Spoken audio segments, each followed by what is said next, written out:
विष्णु गुरु साक्षात् परमेश्वरा गुरु पार ब्रह्म स्वामी गुरुदेव महेश्वरा। तुमेव माता च पिता तुमेव बंधु च सखा तुमेव विद्या च दर्वण तुमेव मम देव देवो। वंदो चरण सरोज गुरु मुदमंगलाकार जैसे वतना रोते हैं भवसागर से पार। गुरु जी के सिमरन मात्र से नाशत विगलनता से सतपुरम में ध्यावत है सब संत। आप प्रकटे जगत में जीविका निस्तार ने शब्द नौ बनाए सुंदर जीविका को तारने नम्रता और दीनता से भेंट सदगुरु लीजिए। मैं हूँ शरणागत तुम्हारो दास अपना कीजिए। बोलो जयकारा बोल मेरे श्री गुरु महाराज जी की जय। बोल साचे दरबार की जय। बोलो अनंत कंदवासी भगवान की जय।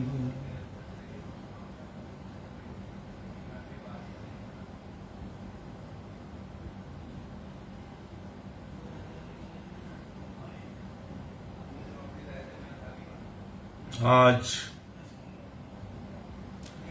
30 अप्रैल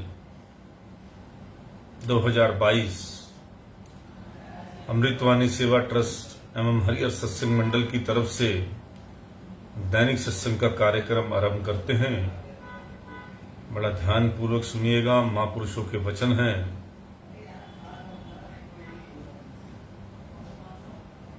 बहुत फायदा होगा। और आपको कल परसों में सुनाया भी था कि और वचन हुए थे कि जो सत्संग है वो सबसे बड़ी चीज है। ये कथा सुनाई थी आपको विश्वामित्र और उसकी जो है परसों वाले आप एपिसोड में देखेंगे। तो गुरु वशिष्ठ की जो है उसमें ये हुआ था कि आपस में कंपटीशन हुआ कि सेवा बड़ी है, अपना सत्संग बड़ा है, ये योग बड़ा है। तो उसमें सिद्ध हुआ कि जो सत्संग जो है वो बहुत बड़ा है। जितनी शुद्धि, आत्मा की शुद्धि जो है जितनी जल्दी सत्संग से होती है, और इंसान जो है सत्संग के अंदर जो है उसको अभिमान नहीं आता। सत्संग सुनने से, सत्संग करने से इंसान को अभिमान नहीं आता। और योग करने से थोड़ा सा फील होता है, घमंड का फील होता है कि मुझे ये इस तरह का योग आता है, इस तरह का आता है। तो जो है योग भी अपने आप में बहुत बड़ी बात है, लेकिन आम मनुष्य के लिए, कलयुग के मनुष्य के लिए जो है ना, वो सत्संग जो है वो ज्यादा पावरफुल है। इंसान जल्दी से उसका जो मन की मैल है वो सत्संग में एक बात भी बैठ गई दिमाग में, अगर इस कंप्यूटर में एक भी अच्छा वचन बैठ गया। अब हमारे लोगों, हम भी जब बहुत पढ़ते रहते हैं, जिसका जिधर ध्यान होता है तो वही जो चीज उसके अंदर बैठती है। अब हम हैं जितना मर्जी, इतनी टाइम से प्रैक्टिस हो गया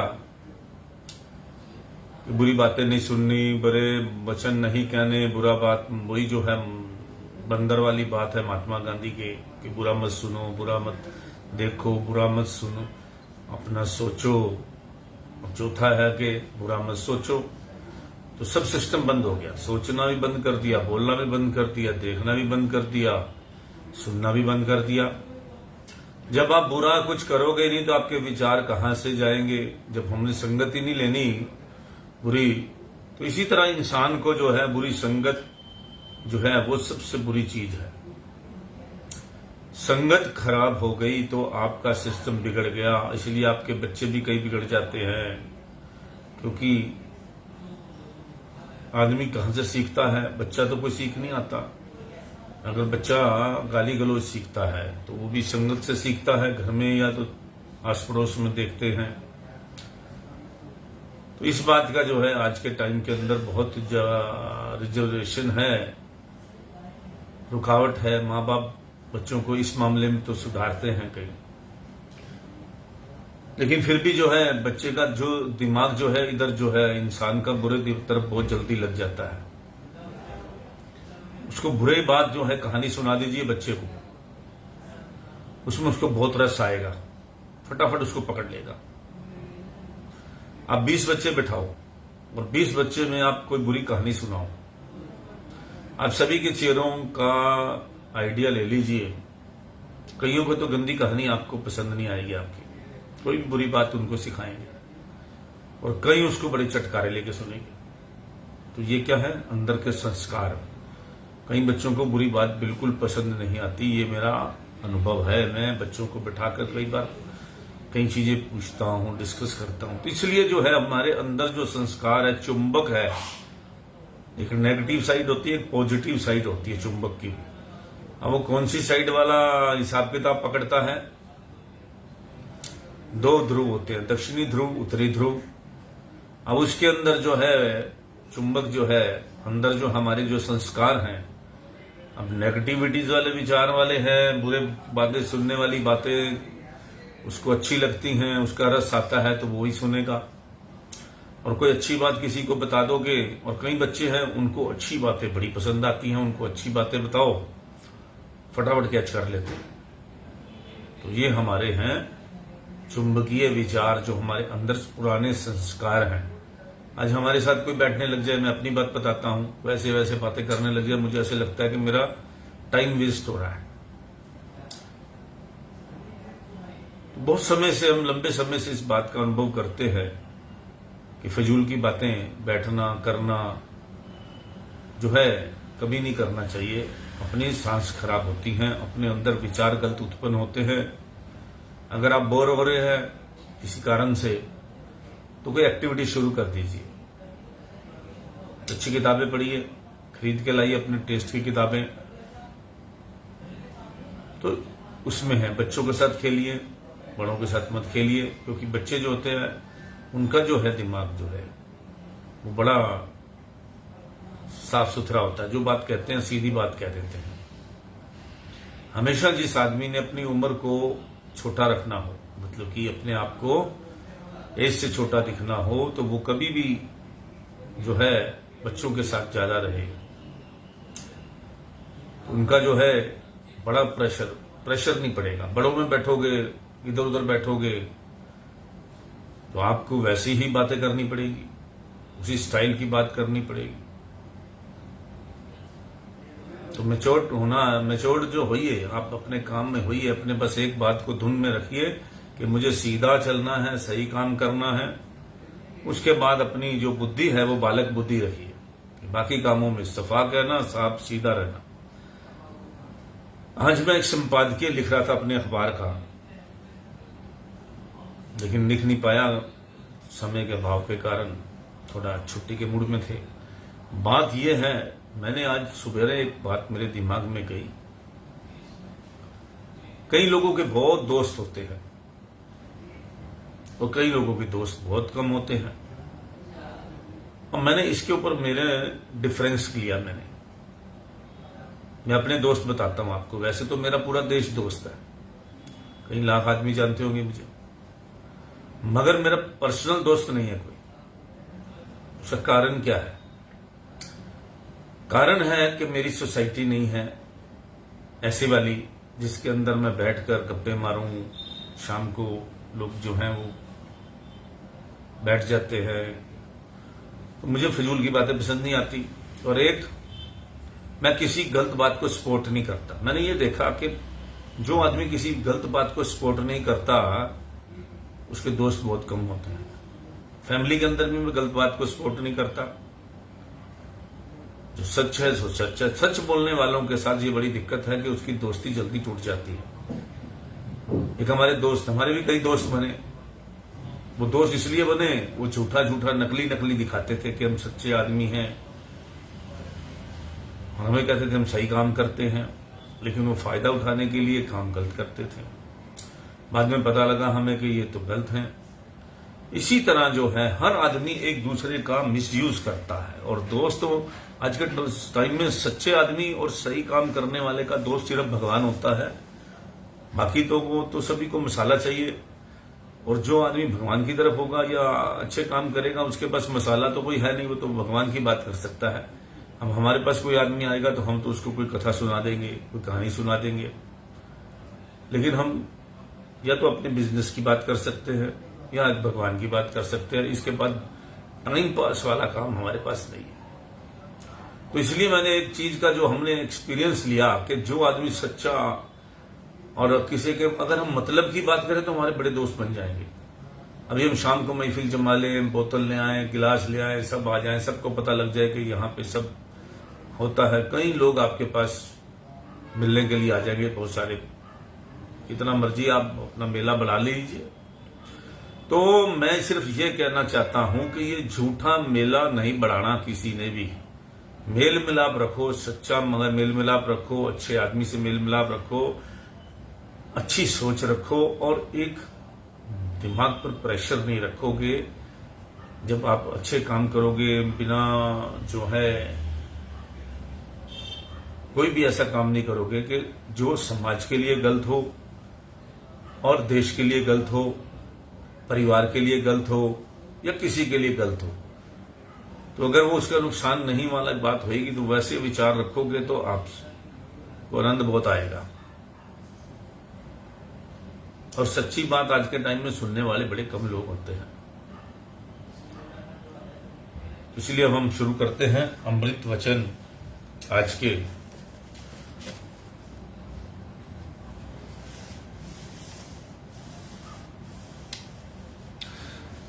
श्री सतगुरु अथाह समुद्र हैं और आप उस जल की मछली बन जाए तो वह सदैव आपको जल रूपी गोद में रखेंगे और आप निर्भय हो जाएंगे। ये मैंने कई बार वचन पढ़ा, 3-4 बार पढ़ने के बाद मुझे समझ आया कि इसका मतलब क्या है, कि भगवान भी अपनी गोद में जो है उसके रहना है। श्री सतगुरु अथाह समुद्र हैं और आप उस जल की मछली बन जाए तो वह सदैव आपको जल रूपी गोद में रखेंगे और आप निर्भय ही रहेंगे, हो जाएंगे। जो चालाक और चतुर हैं वे भक्ति पथ में उलझ जाते हैं, इसलिए तुम अनजान बनकर भक्ति भाव से कदम बढ़ाते चलो। जब एक बार पता लग गया, गुरु नाम ले लिया, गुरु अपना नाम जाप करने का ले लिया, भगवान अपने जो हैं महापुरुषों से, अपने संतों से, अपने मालिक से जो आप मिल लिए, अब उसके बाद बुद्धि को ज्यादा चलाने की जरूरत नहीं, चालाक बनने की जरूरत नहीं। आप भजन करो, बस भजन में ही सब कुछ है। धन भी आ जाएगा, आपके काम है, आप करेंगे तो भजन भी करो, काम भी करो, कोई मना नहीं है। हम भी करते हैं, काम भी करते हैं, भजन भी करते हैं। तो चालाक और चतुर जो हैं वो भक्ति पथ पर उलझ जाते हैं, वो अपने दिमाग से लगाते हैं कि ऐसा क्यों किया। अब कई लोग हमें पूछते हैं कि भगवान के बारे में पूछ रहे हैं, पूरा ज्ञान है नहीं, अधूरा ज्ञान है। अब अधूरे ज्ञान वालों के लिए कोई दुनिया में ताकत नहीं है उनका भ्रम दूर कर सके, क्योंकि अधूरा ज्ञान है, वो सीखना ही नहीं चाहते। ऐसे ऐसे अधूरे ज्ञान के लोग मिलते हैं, कमाल के उनके पास एक्सपीरियंस है। कई लोग तो अधूरे डॉक्टर बन के घूम रहे हैं, कई अधूरे ज्योतिष बन के घूम रहे हैं, कई अधूरे कुछ भी है। जितने भी काम है इस दुनिया में, अधूरों की कमी नहीं है, संपूर्ण नहीं है कोई भी। जो पढ़ाई नहीं पूरी उसने की, अपने गुरु को नहीं माना, अपनी पढ़ाई, अगर भक्ति की पढ़ाई है तो वो भी आपने अपने गुरु के साथ जो है शेयर नहीं किया, कोई बात नहीं की, कहीं कमी अटक गए तो आपने जो रास्ता नहीं चुना, ढंग से नहीं चुना, अपनी मर्जी चलाते रहे, तब भी भक्ति में उलझ जाओगे। और अगर आपको जो गुरु ने उपदेश दिया है, 5 नियम हमारे जैसे बने हुए हैं, आरती, पूजा, सेवा, सिमरन, सत्संग, ध्यान, अगर हम इसको करते रहे अपने ध्यान, अपने जो हमें मिला है अपने तरीके से, और इसके अंदर हम किसी चीज को इंटरफेरेंस ना करें, इस चीज को हम चलाएं, समय पर आरती पूजा करें, समय पर अपना जो है ध्यान लगाएं, हर चीज का हम रूटीन बना लें, तो हमें किसी चीज की जरूरत ही नहीं। जब हमारे पूर्ण सदगुरु हैं, उन्होंने हमें सारी बातें बता दी कि आपने निष्दिन हो कल्याण, आगे बढ़ना है, भक्ति की तरफ बढ़ना है, तो बस इसमें बढ़ते जाओ और इस तरह से बढ़ते जाओ, बाकी हम सब देख लेंगे। जब आपने गुरु धारण किया, गुरु का हाथ पकड़ लिया, गुरु जी ने आपका हाथ पकड़ लिया, तो बस अब आप अपने कदम को आगे बढ़ाते जाओ। उसमें चालाकी, चतुरताई दिखाने की जरूरत नहीं है। जो है अर्पण करो, नहीं कर सकते मत करो, जो भी है ना किसी के तरफ ये देखो कि ये पैसे के चक्कर में घूमता है, ना ये देखो कि ये जो है किसी को प्रसाद ज्यादा देता है, किसी को कम देता है, वो उसकी भावना है। कई लोग जो है किसी संत कोई घर आता है तो वो प्रसाद देता है, किसी को कम किसी को ज्यादा। भाई ये तो दुनिया का दस्तूर है, तो ये तो सिस्टम बनाना एक जैसा काम जो है कहना आसान है कि एक जैसा सभी को होना चाहिए, हो नहीं सकता इंसान। तो जिसने जैसा कर्म करेगा, अच्छे कर्म करने वाला आएगा, अच्छा सिस्टम होगा। जो जितना भी गुड़ डालेगा मीठा तो उतना ही बनेगा, और लोग इस चीज का क्रिटिसाइज करते हैं। तो इसको समझना पड़ेगा सारी बात को। बस एक चीज मन में बैठा ली कि नहीं जी वो तो संत के पास जाओ, धन ज्यादा दे दो तो प्रसाद ज्यादा देते हैं। तो इसी तरह से सिस्टम जो है वो गलतफहमी के चक्कर में नहीं रहना चाहिए। आप अपनी श्रद्धा अनुसार जाओ, वो संत की श्रद्धा है, वो अपना क्या करते हैं। और जो दूसरा देख के चल रहा है उसकी भक्ति खराब कर रहा है वो अपनी। तो इसलिए उधर ध्यान मत दो कि वहां क्या हो रहा है, कभी भी ध्यान मत जाओ। किसी भी संत, अपने महात्मा, कभी भी किसी के पास जाओ, अपने जो आपको कर्म है वो आपको मिलेगा। आप अपने हिसाब से चलो, लोग अपने जो भी जिसका अपना अपना हिसाब किताब है अपना चले। जो चालाक और चतुर है भक्ति पथ पर उलझ जाते हैं, वो सोचने लग जाते हैं, काउंटिंग करने लग जाते हैं। इसलिए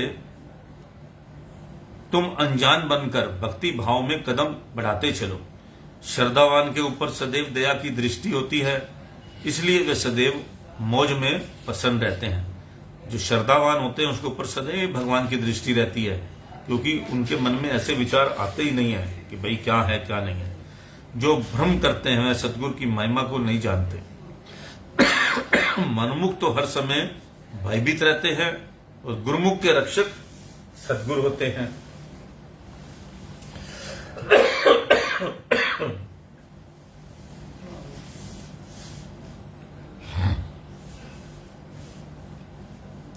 भगवान की लीला देखना चाहते हो तो श्रद्धा बढ़ाओ और चतुराई से को कम करो।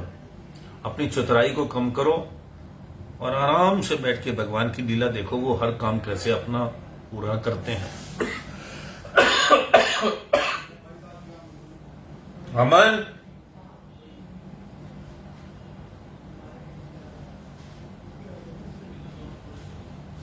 अमन,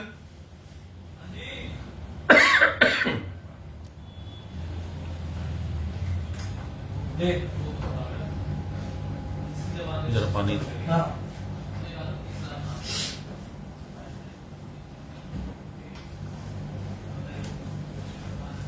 एक वो एसी बंद कर।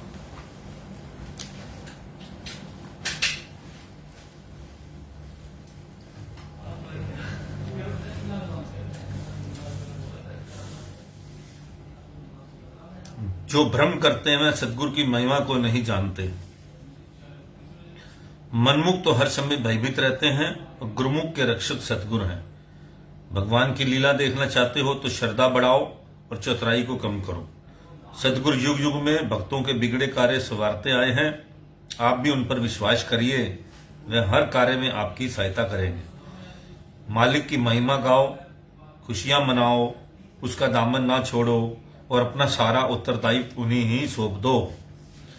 यह जगत एक धर्मशाला है, अगर इसमें मोह नहीं करोगे तो सुखी रहोगे। उठते बैठते प्रसन्नचित रहो और मुख से प्रभु के गीत गाते रहो। प्रेम धन संचित करने से प्रभु प्रसन्न होते हैं। श्री सद्गुरुदेव तुमसे एक पल भी दूर नहीं है, वह इस लोक में और परलोक में भी आपके साथ है। ये विश्वास करने वालों की बात है। अगर जो भगवान पे विश्वास करता है, ये सारी बातें उनके लिए है। और जो भगवान पर विश्वास नहीं करता, अपने परमात्मा पे, अपने गुरु पे विश्वास नहीं रखता, उसके लिए तो कितनी मर्जी बातें कर लो, जितने मर्जी उनको सुना लो, ग्रंथ सुना लो, कितना मर्जी उनके लिए साम वेद, जितने भी 6 वेद सुना दो, उनको पुराण सुना दो। जिसको विश्वास नहीं है उसके लिए तो सब फजूल है। ये सब चीजें बनी है विश्वास करने के लिए। जो भगवान पे, अपने प्रभु पे, अपने इष्टदेव पे जिनको भरोसा है तो उनके लिए भगवान ने बताई है। एक नास्तिक आदमी के लिए भगवान ने कुछ नहीं बताया। वो भ्रम में फंसा रहे। वो अपने कई लोगों से हमारी बात करते हैं, वो कहता है जी मैं अपने कर्म पे विश्वास रखता हूं, कर्म पे। तो आप कर्म क्या करते हैं उनसे पूछो। खाना पीना, बच्चों का ध्यान रखना, चलो बच्चे बड़े हो गए, उसके भी ब्याह दिए, आगे भी हो गए, फिर कर्म क्या करते हो। अब मैं कई बातें तो ऐसी फोन पे इस पे नहीं बता सकता, वो कर्म क्या करते हैं। वो भी निंदा चुगली की तरफ ध्यान रखते हैं, सारा दिन फोन देखते हैं, सारा दिन मोबाइल देखते हैं। ये कौन सा कर्म है। आपको आज तक ये सोचने का, आप सोचते हो आपके घर बर्बाद हो गया, पैसे डूब गए, ये हो गया, वो हो गया। कर्म ठीक है, ये तो दुनिया में सारा कुछ बना है, कुदरत ने बनाया है, वैसे चलेगा, सृष्टि चलेगी। लेकिन आपने कभी ये सोचा कि आपका भगवान ने जो है मनुष्य जन्म क्यों दिया है। क्यों आप कान बंद रखते हो। जो काम भगवान ने किए जो दिए, हम मनुष्य जन्म में क्यों आए, इस बात का अध्ययन ही नहीं करते। क्योंकि हम क्या करते हैं, पैदा हुए, बड़े हुए, पढ़ाई लिखाई की, कुछ बन गए, बिजनेस शुरू कर दिया, काम शुरू कर दिया, माँ बाप से दूर चले गए, माँ बाप ने जो सिखाया उसको भूल गए, कहीं भी पोस्टिंग हो गई या कहीं चले गए, माँ बाप ने जो सिखाया। अब सोसाइटी कैसे मिली आपको, आपके अंदर तो आपने तो अपने संस्कारों को देखना नहीं है, आपने तो वैसे देखना है।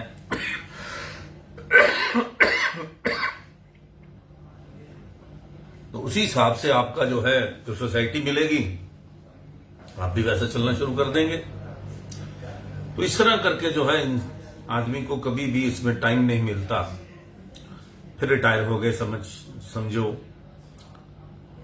दुकान पे जाते हो तो दुकान पे सारा दिन दुकान वालों से बात की, इधर की, शाम को आके थक के टूट के सो गए। जिस तरह भी आपका बिजनेस है, स्टाइल है, जो भी है, लेकिन जिस परमात्मा ने आपको जन्म दिया, जिससे वो वायदा करके आए आप, तो फिर उसका जो है क्या होगा। जिस काम के लिए आए हो, मनुष्य जन्म तो वेस्ट हो गया। फिर आपका जब आपका मरने का समय आया, बेड पे पड़ गए। आधे आदमी तो अधूरी जिंदगी, अधूरे सिस्टम से चलते रहते हैं, अधूरा ज्ञान है, और वही अधूरापन जो है फिर क्या हुआ, चारपाई पे पड़ गए। फिर उनकी तरफ ध्यान दे दिया, मेरी कोई सेवा नहीं कर रहा, मेरे को ये नहीं हो रहा। फिर उसमें परिवार के अंदर जो है शुरू हो गया। अब परिवार डर के मारे सेवा करेगा, आपका व्यवहार कैसा है, बहुत सारी बातें हैं इन बातों में। बहुत लंबा अगर शुरू हो जाऊं मैं, इसमें बड़ा लंबा सिस्टम है कि प्रैक्टिकली क्या है लाइफ, प्रैक्टिकली लाइफ है क्या आपकी। बीमारी तो आनी है आपको। बहुत कम लोग हैं जिनको अधूरी बीमारी, वो चलते फिरते चले जाते हैं। बीमारी आनी है तो अब कोई सेवा करेगा, कोई नहीं करेगा। अगर आपने कुछ अच्छे कर्म किए होंगे तो कोई आपके काम आएगा, नहीं तो लोग कहेंगे इसको पीछे वहां फेंक दो। थोड़े दिनों में आप वो जो है आपको इधर उधर चारपाई दे के इधर उधर करके अपना एक कमरे में पड़े रहो, कोई आपके पास बैठने नहीं आएगा। ये कितने घरों में मैं देखता हूं, कितने ही घरों में जाके घर के अंदर जो है, चाहे हम गांव में जाएं, चाहे शहर में घूमें, चाहे कहीं भी घूमें, हर जगह एक बूढ़े आदमी के लिए या एक बीमार आदमी के लिए कमरा जरूर पड़ा होता है। उसमें वो बेचारा आवाजें ही लगाता रहता है कि जरा आना आना, कौन आया है। उसको मिलने नहीं जाता, कोई घर का सदस्य भी मिलने नहीं जाता। बैठता है तो अपना उसको पता है कि ये रोना रोएगा, और रोना रोने वाले के पास कोई बैठता नहीं है। तो क्या जिंदगी कर ली आपने, इसमें कितनी क्या कमा लिया बताइए सारी बातों। 60 के बाद की बात चले, जो 60 के बाद वाले हैं, वो अपनी लाइफ को सोचे क्या करते हैं। जो रिटायरमेंट में हो गए हैं, अफसर हैं, रिटायर हो गए, उनके भी बारे में हम देखते हैं। जब तक कुर्सी में है उनकी शान है, उसके बाद वो इधर उधर लग जाते हैं। क्या लाइफ है आप बताइए, कितनी सुंदर लाइफ काट रहे हैं आप। मैं सभी तरह के लोगों के ऊपर बात करता हूं, चाहे वो इंडिया में रहते हैं, चाहे बाहर रहते हैं, चाहे कहीं रहते हैं। सिर्फ एक मक्खी की तरह एक गुड़ की भेली ढूंढते रहते हैं जिससे उनको रस मिल सके। और वो है भौतिक सुखों की खोज में रहते हैं कि जी वहां जाएंगे, उस ट्रेन बहुत अच्छी है जी, उस पर ट्रेन पे चलो। फिर एक महीना शिप पे लगा के आते हैं जी, जिनके पास पैसा है। और जिनके पास कुछ भी नहीं है, खाली हाथ है, वो क्या करेगा? वो सारा दिन अपना जो है कैसे व्यतीत करेगा? उस पास कोई काम नहीं, कोई आएगा नहीं, कोई पूछेगा नहीं। मगर एक बात याद रखो, जो भगवान का भक्त होगा, जो भक्ति की तरफ चलेगा, जो सवेरे शाम गुरुद्वारे जाएगा, वो सवेरे शाम अपने आश्रम जाएगा, कुटिया जाएगा, कहीं भी जाएगा, जिन्होंने अपनी लाइफ में 60 साल के बाद भी अपना रूटीन बना रखा है, वो आदमी जो है वो जिंदा रहेगा, वो बहुत बड़ा चलेगा। मरते दम तक जो है वो अपने रूटीन में चलता रहे। मैंने ऐसे लोगों को देखा है जो अंदर ही अंदर बीमार होते हैं। उन लोगों को देखा जो 85 साल, 86 साल, 87 साल, 90 साल तक के लोगों को देखा जो बीमार हैं, मगर फिर भी वो अपने कर्म पे, उनके चेहरे पर एक रौनक रहती है। हर परिवार के अंदर उनकी एक ताकत होती है। रोने वाले के साथ कोई नहीं रोता, हंसने वाले के साथ सभी हंसते हैं। तो आपने एक चीज है कि ये सोच लीजिए, बुढ़ापा सभी पे आना है। बचपन से आदत डाल लीजिए, इसी उम्र से, जिस उम्र में आप सुन रहे हैं इसी उम्र में डालो। अब जो बीत गई उसको छोड़ो, आज से जो है अपना सोचो, हमें एक्टिव रहना है, खुशहाल रहना है, पार्क में जाना है। जो रिटायर हो गए और जो अभी चल रहे हैं 25, 26, 23, 30, 35 वाले जो सत्संग सुन रहे हैं, उनको भी से अच्छी आदतें डाल लेनी चाहिए। क्योंकि ये ना हो कि आपको एक कमरा मिल जाए रोने के लिए और आपको कोई पूछने भी ना आए कि आप हैं कहां। कोई नहीं सुनेगा। वाइफ भी कितना सुनेगी? आप कितने अपने बच्चों की सुनते हैं, उतनी बच्चे आपकी सुनेंगे। आजकल के बच्चे जो हैं वो ज्यादा किसी का रोना रप्पा नहीं सुनते। वो कहते हैं जी चलो जी, ठीक है चलो। थोड़ा पैसा होगा आपके पास तो इज्जत मान हो जाएगा, आपके पास नहीं होगा तो वो भी नहीं होगा। कई बच्चों को तो जब पैसे खुद कमाने लग जाते हैं तो वो कहां से, उनको पैसे, आपके पैसे की जरूरत ही नहीं है। अगर मियाँ बीवी कमा रहे हैं तो आपके पैसे की क्या जरूरत है? आप अपना रखो, क्योंकि आपने तो कुछ अच्छे काम करने नहीं है। तो लोग अपनी रास्ते अलग बना लेते हैं। मैं आपको अलग अलग उस उम्र के लोगों की बात बता रहा हूं कि बुढ़ापे में अपने आप को अगर जीवन में अच्छा, जिंदगी भर बहुत खुशहाल जीना चाहते हो तो उसके तरीके अलग हैं। उसमें आपको खुद सीखने पड़ेगा सब कुछ। आप खुद इंटेलिजेंट बने और अपने बच्चों को भी सिखाएं इंटेलिजेंस कि समाज में रहना है, जीवन में रहना है तो बेवकूफ बन के नहीं रहेंगे। एक बढ़िया बाप का फर्ज निभाएं, बढ़िया माँ का फर्ज निभाएं। एक हंसते हुए फैमिली बनानी है, रोती फैमिली नहीं बनानी। तो बहुत ज्यादा कंजूस मत बनिए, दान पुण्य करिए, परोपकार कीजिए, किसी का भला कीजिए। आपको बहुत तरीके हैं भला करने के, तब आपकी लाइफ है। ये पढ़ाई लिखाई, ये सब जो पैसा है, ये किसी काम के नहीं आने वाला। कितना मर्जी आप इकट्ठा कर लो। सदगुरु जो हैं युग युग में भक्तों के बिगड़े कार्य संवारते हैं। आप भी उन पर विश्वास करिए, वे हर कार्य में आपकी सहायता करेंगे। मालिक की महिमा गाओ, खुशियां मनाओ, उसका दामन ना छोड़ो और अपना सारा उत्तरदायित्व उन्हें ही सौंप दो। अपना संरक्षक बना दो उस परमात्मा को। हे मालिक, मैंने तेरी ढेरी पे हाथ रख दिया है, बस अब मेरे को तेरे अलावा कोई नहीं चाहिए, ना मैं कभी किसी की कामना करूंगा।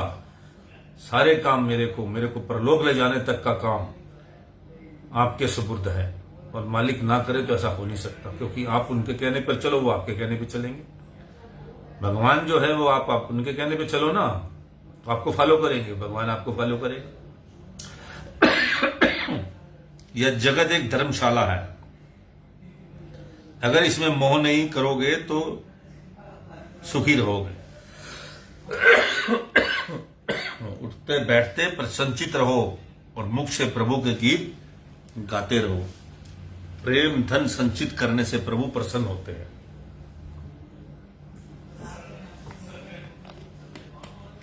श्री सदगुरु तुमसे एक पल भी दूर नहीं है, वह इस लोक में और परलोक में भी आपके साथ है। आपके ऊपर कष्ट क्लेश आएंगे, परंतु यदि शब्द अभ्यास करते रहोगे तो वे स्पर्श भी नहीं करेंगे। आते रहे कष्ट क्लेश, आपने अपने जो मालिक ने नाम दान दे रखा है उसका अभ्यास कीजिए, बस वो अपने आप छू के चले जाएंगे, उनका काम है। परंतु यदि शब्द अभ्यास करते रहोगे तो स्पर्श भी नहीं करेंगे। तुम अपनी महानता, भक्ति और मुक्ति मालिक के प्रेम में ही जानो। सदगुरु सच्चे पातशाह सचखंड वासी हैं, उनके भी वचनों और आज्ञा का अनुसरण करने से मंजिल तक पहुंच जाओगे। निष्काम सेवा से सदगुरु मिलते हैं, ऐसा सस्ता सौदा और कोई नहीं। इसमें सुस्ती आलस्य मत करो। सदगुरु शब्द का सहारा लेकर मन से युद्ध करो और इसे जीत कर सुंदरता प्राप्त कर लो। आत्मिक धन के शत्रु तुझ अकेले से नहीं डरेंगे। सदगुरु को पुकारो, उनका नाम सुनकर वह शीघ्र भाग जाएंगे। जब कोई आप परेशान हो किसी बात पे भी, तो आप अपने मालिक का नाम लो। कभी क्रोध आ जाए तब भी नाम जपो। कभी आपको किसी तरह का काल सताए, कोई भी तरह का सताए, तो आप नाम जपो। मालिक खुद आकर अपना उस सिस्टम को खुद, वो तो हर जगह है, हर पल है, हर जगह है। वो अपने आप अपने सिस्टम को, आपके सिस्टम को सुधारेंगे। आत्मिक धन के शत्रु तुम अकेले से नहीं डरेंगे। सतगुरु को पुकारो, उसका नाम सुनकर वह शीघ्र भाग जाएंगे। श्री सतगुरु जी का एक हरदम ध्यान करो। जब ध्यान परिपक्व हो जाए तो तुम निर्भय हो जाओगे। सारी रचना का रचयिता और कर्ता धर्ता जिसका कार्य करने वाला हो, वह प्रसन्नता से ना हंसे तो और कौन हंसेगा। जब सारी रचना का रचयिता और कर्ता धर्ता जिसका कार्य करने वाला हो, वह प्रसन्नता से और ना हंसे तो और कौन हंसेगा। जिसका मालिक सारे काम कर देगा तो असली खुशी तो उसी को मिलेगी। जब सारे काम सीधे सीधे चलेंगे तो फिर आपको दिक्कत क्या है। तुम प्रेम से प्रभु को रिझाकर प्रसन्न हो जाओ। भक्ति मार्ग में पग पीछे नहीं हटाना चाहिए, सदैव आगे से आगे कदम बढ़ाना चाहिए। किसी दुखी को सहारा देना ही शुभ कर्म है।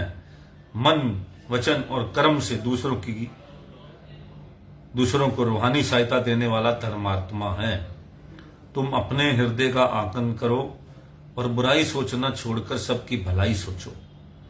जैसे फूल में से सहज स्वभाव सुगंध आती है, इसी प्रकार तुम अगर अपने आप को अच्छा समझते हो तो तुम में भी स्वतः अच्छाई प्रकट होनी चाहिए। भला करोगे तो भला ही होगा। अच्छे व्यक्ति को सारा जग अच्छा और बुरे व्यक्ति को सारा जग बुरा दृष्टिगोचर होता है। तो आप जब शांति से, आराम से ये सारे विचारों को, जितने आज आपको मैंने सत्य वचन सुनाए हैं, एक एक इतना कीमती है। आज मेरे मन के ऊपर भी थोड़ा सा जो कुछ, जैसे कहते हैं ना, ऐसे लगता है जो ज्यादा सफाई में रहना पसंद हो जाए ना, तो उसको साफ, अब मेरा भी मन साफ हो गया इसको पढ़ने से। कुछ बोझ है, ऐसे दिमाग हल्का हल्का लगता है, क्योंकि ये बातें हमारे अंदर भी कितनी हो, और डेली खुराक मिले तो आदत पड़ गई इसकी हमें। एक पौधे को आप पानी डालते रहें तो उसको आदत पड़ जाती है। इसी तरह सत्संग की खुराक भी एक तरह का है। जब आत्मा को आप लगातार इसको सिंचाई करते रहोगे सत्संग से, तो आत्मा की मैल जो ताजी ताजी भी है साथ साथ मिटती चली जाएगी।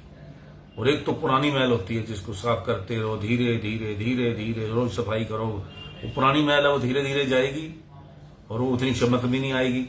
और जिसको हम इसी छोटी उम्र से ही मैल को साफ करते चले जाएंगे, और जो आज पड़ोस में फजूल के उगाए हैं, हमारे जो फजूल के विचार उगाए हैं, वायरस आ गया है, तो साथ साथ निकालते रहो।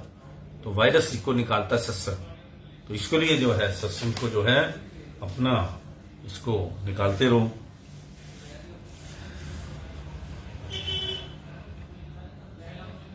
गुरुवाणी में इस और संकेत करते हुए कहा है, घर माई घर दिखाई दे सो सतगुरु पुरख सुजाहू नू। पंच शब्द धुनिकार धुनी तह बाजे शब्द निशानू। गुरुवाणी जी का ये कथन है। पूर्ण सतगुरु वही है जो हमें इस देह के अंदर हमारे असली घर की ओर ले जा सके। भीतरी मार्ग तो को स्पष्ट रूप से बताने वाली प्रत्येक लोक की एक एक ध्वनि इस प्रकार पृथक पृथक 5 स्पष्ट ध्वनियां हैं। सुरत नाम की सहायता से अपने मूल स्थान पर पहुंचती है। सुरत नाम की सहायता से अपने मूल स्थान पर पहुंचती है। इससे पहले ये ध्वनियां आंतरिक कानों में सुनी जाती हैं। नाम एक है और सभी प्राणियों के लिए एक ही है। शब्द या नाम पृथक पृथक लोक की पृथक पृथक ध्वनि को जीवा द्वारा सही रूप से नहीं कहा जा सकता। ऊपर जो संत महापुरुषों के वचन कहे गए हैं उनसे ये पता चलता है कि इन इंद्रियों द्वारा मालिक को नहीं पाया जा सकता। इनकी सत्ता केवल दृश्यमान जगत तक ही सीमित है। मालिक के दर्शन वही कर सकता है जिसकी आत्मा पवित्र है। इसके लिए दिव्य चक्षु की आवश्यकता है, जिसे प्राप्त करने का रहस्य केवल सद्गुरु से ही जाना जा सकता है। महापुरुषों के इस गुप्त भेदों को उनके वचनों का पालन करने और नाम का अभ्यास करने से ही जाना जा सकता है। इस विषय पर श्री गुरु अमरदास जी के वचन सर्वथा स्पष्ट है। उनका कहना है, गुप्ता नामू वस्ते विची कल जुग घट घट हरि भरपूरी रही है। नाम रतन तिना हृदय प्रकटिए जो गुर सरनाई भज पाइये। अर्थात कलयुग वर्तमान युग में एक गुप्त नाम है जो घट घट में व्याप्त है। इसका अभ्यास करने से जीव उसी आत्मिक शांति को प्राप्त करता है जिसे पूर्व या प्राचीन युग में ऋषि मुनियों ने अत्यधिक कठोर एवं कठिन तप करने से प्राप्त किया था। मालिक का निवास हर प्राणी में है, परंतु उसका अनुभव उसी को होता है जो श्रद्धा भक्ति से नाम का अध्ययन करता है। इस मानव देह के भीतर नाम एक गुप्त रत्न है और उनको ही यही प्राप्त होता है जो बड़ी श्रद्धा पूर्वक सतगुरु से इसे प्राप्त करने की याचना करते हैं। नाम अथवा सर्वव्यापक शक्ति की महिमा का वर्णन शक्ति से बाहर है। इसके बारे में जितना भी कहा जाए कम होगा। इसकी महिमा ऋषियों मुनियों और संत महापुरुषों सभी ने गाई है, क्योंकि उन्होंने यह जान लिया कि घट घट में व्यापक नाम ही आत्मा को बंध के बंधनों से मुक्त करा सकता है। नाम की महिमा को जान लेने के बाद लोग अपने वही पुराने धर्म कर्मों को करने से में लगे रहते हैं, परंतु मनुष्य जन्म को पाने का विशेष उद्देश्य तो आत्मा को अपने मालिक के निज स्वरूप में मिलाना था, जहां से वह बिछुड़ गई थी। परंतु कितने दुख की बात है कि हम जिस उद्देश्य के लिए इस संसार में आए हैं उसे ही भूल गए। गुरबाणी में कहा है, भाई परापति मनुख दही राइये, गोविंद मिलन की यही तेरी बरिया, अवर काज तेरे किते ना काम, मिलु साध संगत भज केवल नाम। अर्थात तुम्हें यह मनुष्य जन्म किस उद्देश्य के लिए मिला है?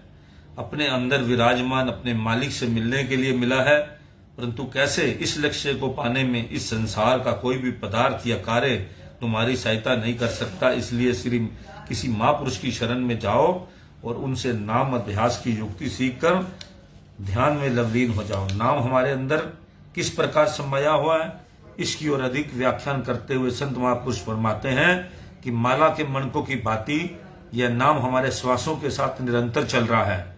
यह सर्वोच्च आध्यात्मिक लोक से निकलकर क्रमशः निम्नतर लोकों में पहुंचता है, जहां इसकी मधुर धुन को स्पष्ट सुना जा सकता है। हमारी सुरती या आत्मा नाम से गहन रूप में जुड़ी हुई है, क्योंकि हमारा ध्यान या सुरती पूरी तरह से संसारिक पदार्थों से उलझ गई है। इसलिए ना तो हम इस मधुर धुन को सुन सकते हैं और ना इस श्वास में नाम चलाने का अनुभव कर सकते हैं, परंतु सदगुरु के मार्ग दर्शन और संरक्षण से हम अपने भीतर जान सकते हैं और इस मधुर धुन को सुनना सीखते हैं। जैसे एक मकड़ी छत पर लटके हुए रेशमी धागे की सहायता से ऊपर चढ़ती है और नीचे आती है, वैसे ही हमारी सुरती जब नाम से जुड़ जाती है तो तब तक वह अपने मूल स्थान तक नहीं पहुंच जाती, जब तक अपने भीतर उच्च अध्यात्मिक लोगों में घूमती रहती है। इस प्रक्रिया में क्योंकि सारी सुरती तीसरे तिल पर केंद्रित की जाती है, यहाँ से इसकी भीतरी यात्रा शुरू होती है। इसलिए मन बाह्य पदार्थों की ओर नहीं भाग पाता और धीरे धीरे शांत हो जाता है। ब्रह्म में संतों और गुरु भक्ति के मार्ग पर चलने की कुछ कठिनाइयां अनुभव होती हैं, क्योंकि सुरती जो अब तक बाह्य विषयों में आसक्त थी, उसके रुख को अंतर जगत की ओर मोड़ना होता है। परंतु जब यह एक बार आंतरिक जगत का आनंद ले लेती है तो पुनः बाह्य रसों के विषयों के रस में आसक्त नहीं होती। ये जो है हमारी सुरती जो है, जो हमारा मन जो है, ये बाहर इतना ज्यादा भौतिक सुखों में और इतना फंसा होता है कि जब हम अंतरिक्ष अंदर ले जाने की कोशिश करते हैं और त्रिकुटी में ध्यान लगाकर और अंदर का जो है वो सब शब्द सुनना चाहते हैं और सब कुछ करना चाहते हैं, तो ये जो है थोड़े दिन हमारे को परेशानी रहेगी। नए नए जो है विद्यार्थी को बहुत परेशानी, जब अंदर से हमें आनंद आने लगेगा, भगवान के नाम में रस आने लगेगा, तो फिर हमें बाह्य जो चीजें सब जो है ना बेकार लगेंगी। अब कितना मर्जी किसी कुछ कह लें कि वहां चलते हैं, आपको अपने अंदर से ही बहुत कुछ मिलने लग जाएगा, प्राप्त होना शुरू हो जाएगा। और इसी को कहते हैं असली जो है आत्मा जो है और परमात्मा का मेल जो है वो शुरू होना शुरू हो जाएगा। फिर अपने आप जो है आप अपनी जो है मंजिल की तरफ एक बार चल पड़े, बस फिर जो है आपका जो है मन जो है तभी शांत होगा जब आप पूरी तरह उस परमात्मा के साथ अपना मिलाप कर लेंगे। सिमरन की इस विधि को जपा जाप कहते हैं और यह एक ऐसी विधि है जिससे जीवा मुंह आदि को नहीं हिलाया जाता। जैसे आमतौर पर जीवा और होठ हिलाकर उंगलियों से माला फेर कर नाम जपा जाता है। संत कबीरदास जी का कथन है, माला फेरत जुग भया, फिरा न मन का फेर, कर का मन का डार दे, मन का फेर। कबीर माला काट की बहुत जतन का फेर, माला श्वास उल्लास की, जामे गांठ ना मेर। क्रिया करे उंगली गिने, मन का धावे चाऊ और, जही फेरे साईं मिले, सो भया काट कटोर। बाहर क्या दिखलाइए, अंतर जपिए नाम, कहाँ महोला खलक से पड़ा धनी से काम। सहजे ही धुन होत है, हरदम घटकी माई, सुरद शब्द मेल भया, मुख की हाजत नाही। अजपा सिमरन घट विषय, दीना सृजनहार, ताही से मन लग रहा, कहे कबीर विचार। कबीरदास जी कहते हैं कि जैसे मन का फेरते हैं, मन का उसके अंदर एक वो जो मेरू होता है, ये मन का जो अंदर से हमारी बिना हम हाथ के फेरने से चलते हैं, नाम अंदर श्वासों की माला के साथ चलाते हैं, तो इसमें कुछ नहीं होता, ना कोई गांठ ना कुछ, सीधा सीधा। यह कबीरदास साहब जी के वचन हैं जिन्होंने धार्मिक कट्टरता से दबे हुए लोगों की बुद्धि और मन के अज्ञान का पर्दे को उठाने का कठोर परिश्रम किया है। सभी संप्रदायों को उनकी शिक्षाओं का गहरा असर पड़ा और उनके समय में ही एक धार्मिक क्रांति हुई। उपयुक्त दोहे में श्री कबीरदास जी कथन करते हैं, ये साधक, युग बीत गया तुम्हें लकड़ी की माला फेरते हुए, किंतु तुम्हारे मन में कोई परिवर्तन दिखाई नहीं दिया। वह तो पहले की भांति पारे के समान चंचल है, इसलिए इस बनावटी माला को छोड़कर अपनी ही भलाई के लिए मन के मनकों को माला फेरो जो तुम्हारे घट से स्वाभाविक ही चल रही है। जिस माला को तुम फेरते हो वह तो लकड़ी के मनकों की बनी हुई है और इसे फेरने से तुम्हें प्रयत्न भी करना पड़ता है, परंतु स्वाभाविक और ईश्वर निर्मित श्वासों की माला अपने आप ही चल रही है तथा उसमें ना कोई गांठ है और ना ही अंत में उसे बंद करने के लिए कोई बड़ा मनका ही है, जैसे मनुष्य द्वारा निर्मित झूठी माला में होता है। माला फेरते समय तुम्हारा ध्यान तो माला की गिनती की ओर होता है और मन इंद्रियों सुखों की तलाश में बाहर भाग रहा होता है। इस तरह की पूजा तुम्हारे किसी काम की नहीं आएगी। मन जिसे मालिक से मिलने के लिए भीतर जाने का अभ्यास होना चाहिए वह तो हिला ही नहीं है, अर्थात उसके स्वभाव में पहले से कुछ परिवर्तन नहीं हुआ। बाहरी दिखावे की इस पूजा और प्रार्थना का क्या लाभ? उस मालिक का नाम अपने भीतर जपो। मालिक से मिलना कोई खेल नहीं, वह दिखावटी पूजा से प्रसन्न नहीं होता। उसे मिलने के लिए श्रद्धा और सच्ची भक्ति की आवश्यकता है। तो आज हमारा सत्संग जो है बहुत लंबा हो गया। अभी हमारे पास और भी दो जो हैं अभी वचन रहे हैं। तुम्हारे घट में मालिक के नाम की धुन सहज रूप से निरंतर चल रही है, परंतु उसे सुनने के लिए तुम्हें अपनी सूरत को शब्द के साथ मिलाना है अथवा दूसरे शब्दों में सुरत शब्द योग का अभ्यास करना है, जिसमें होठ हिलाने की कोई भी आवश्यकता नहीं।